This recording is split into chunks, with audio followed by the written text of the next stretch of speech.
ভিডিওটা দেখলে ধাক্কা দিয়ে তুলে দিবেন, সম্পূর্ণ ভিডিওটা দেখবেন। কথা যদি ভালো লাগে অবশ্যই। দুনিয়াটা অদ্ভুত।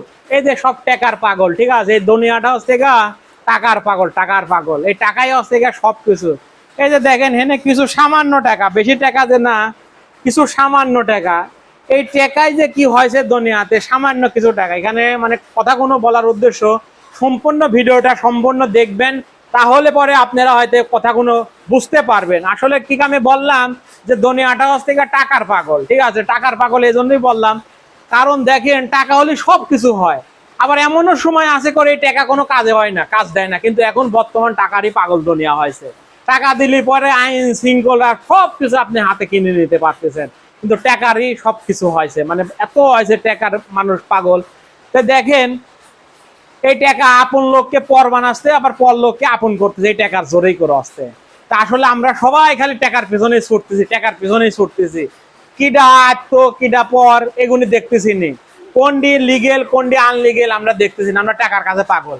যদি মোটামুটি এটা মানুষ মার্ডারও করে ফেলতেছে, মেরেও ফেলতেছে, টাকা দিয়ে দেখতে ওই মার্ডার মোটামুটি মাফ হয়ে যাচ্ছে। এটা শুধু বাংলাদেশে করে, আমরা বিদেশে যখন দেখেছি, যারা বিদেশে আছে তারা দেখছে। সৌদি আরবে থাকা অবস্থায় আমি দেখছি, দুবাই থাকা অবস্থাও দেখছি। ওখানে টাকা দিয়ে সেরই কোনো কিছু কিনতে পারবেন না। আইন শৃঙ্খলা এখন কি কোনো কিছু করতেন, আপনি অন্যায় করেছেন আপনার বিচার হবেই। সৌদি আরবের আইন এটা, দুবাইয়ের আইনও ওইরকম। আরব কান্ট্রিতে একই নিয়ম একই আইন, ঠিক আছে? কিন্তু বাংলাদেশে মোটামুটি টাকা টাকা দিবেন, সবকিছু মোটামুটি আপনার কিনে নিয়ে পারবেন। এই টাকাই কি সবকিছু ভাই বলেন? এমনও সময় আছে কোটি কোটি টাকার লোক, সে কিন্তু টাকা দিয়ে খেরিকর কিন্তু কিনে নিতে পারতেছে না কিছু। তার একটা কিডনির দরকার, কিন্তু টাকা আছে কিন্তু সে কিডনি পাচ্ছে না। কিন্তু এই জন্যই বললাম যে টাকার পাগল দুনিয়া, কিন্তু সময়ে টাকা দেখেও সবকিছু কিনা যায় না। এই জন্য আমাদের মাথার ভিতরে এই জিনিসটা রাখতে হবে, দুনিয়াটা কিছুই না, ঠিক আছে? আজকে মরলে কালকে হবে 2 দিন। এই যে টাকার গরম দিচ্ছি, টাকার বড়াই করতেছে, এই টাকা পয়সা কি সবকিছু না। টাকা পয়সা কি আজকে আছে কালকে নাই।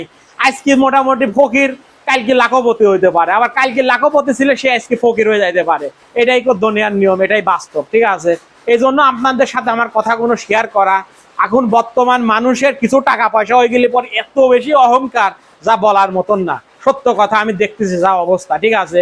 এই বিদেশ থেকে আসার পরে থেকে এইগুলি দেখতেছি যে টাকা হলে পরে মানুষ মোটামুটি আর মানুষকে মানুষ মনে করতেছে না। তা আসলে এগুলি করে লাভটা কি রে ভাই? আজকে মরলে কালকে হবে 2 দিন, তাহলে এটা করে লাভ আছে বলেন?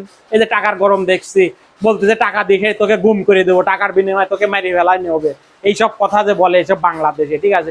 এই কারণে দেশটা আজকে উন্নত হচ্ছে না, দেশটা কিছুর জন্য পিছিয়ে হয়েছে এই কারণেই কথা।